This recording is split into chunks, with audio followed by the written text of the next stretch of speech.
There's a business in America right now that turns 78 cents of every dollar it collects into pure profit. It's not a bank. It's not an oil company. It doesn't even build anything you could hold in your hand. It's a locked door in a hallway of identical locked doors. Pull back far enough, and that one hallway becomes thousands of buildings spread across 40 states. It's called public storage, and it's worth roughly $50 billion. For decades, it has quietly run one of the highest margin businesses in corporate America, higher margins than most software companies. On a padlock and 4 walls. So how does an empty room become one of the most profitable assets in the country? It starts in a parking lot in Texas. In 1972, 2 men, B. Wayne Hughes and Kenneth Volk, met and almost immediately decided to go into business together. Volk found something strange in Houston. A small storage lot, completely sold out with a waiting list. Nobody was building enough of these. Hughes and Volk saw the gap. In 1972, with $50,000, they opened their first location in El Cajon, California. They threw a party with mariachis and painted the doors bright orange so drivers on the highway couldn't miss it. Their first customer was an oil distributor who needed somewhere to hide cans of STP motor oil from his wife.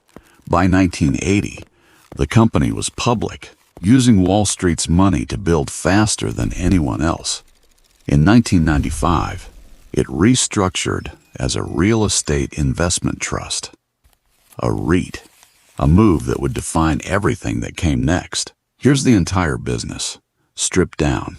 Buy cheap land, build simple steel rooms, rent them out month to month, no manufacturing, no inventory, no product that can go out of style. Once the building exists, a single manager can run hundreds of units almost entirely alone. But the real profit doesn't just come from rent.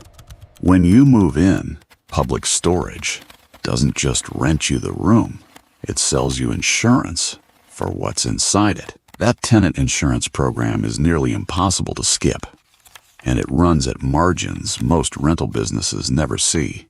Rent for the space, insurance for the space.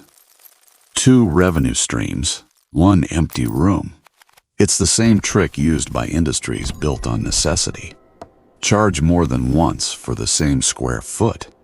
In 2025, public storage brought in $4.82 billion in revenue. Core funds from operations, the number REIT investors actually watch, reached $16.97 per share. That revenue comes from more than 3,500 facilities spread across 40 states. Together, they hold over 250 million square feet of storage space. And that doesn't count Public Storage's stake in SureGuard, its European storage partner, with hundreds more facilities overseas. One company, one simple product, generating almost $5 billion a year. Running an empire this size isn't free. Even if the product is just empty space, there's land tax, insurance, marketing, and the staff needed to keep thousands of facilities running. But the biggest cost isn't an expense at all. It's a legal requirement. As a REIT, public storage is required by law to pay out roughly 90% of its taxable income directly to shareholders. That's what makes the dividend so reliable, and why growth requires constantly raising new capital instead of just keeping the cash. It's a business built to pay you first and grow second. Here's where all of that becomes real money. A same-store profit margin of 78.4%. For every $100 collected in rent, over $78 becomes pure operating profit. That's not a typo. That's one of the highest margins in any real estate business in the country. It pays out over $3 a share every single quarter, like clockwork, and Wall Street has rewarded it.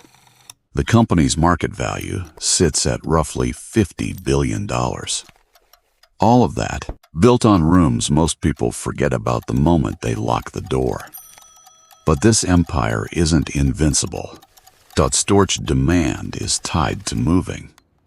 And when the housing market slows down, so does Public Storage's growth.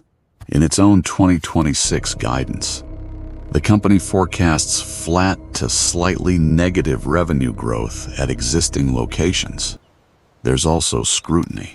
Critics point to storage companies luring tenants in with low rates, then raising prices sharply after they're locked in.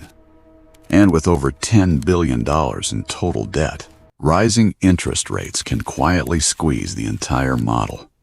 The REIT structure that guarantees dividends also means less cash on hand to weather a bad year. So how does an empire built on empty rooms plan to keep growing?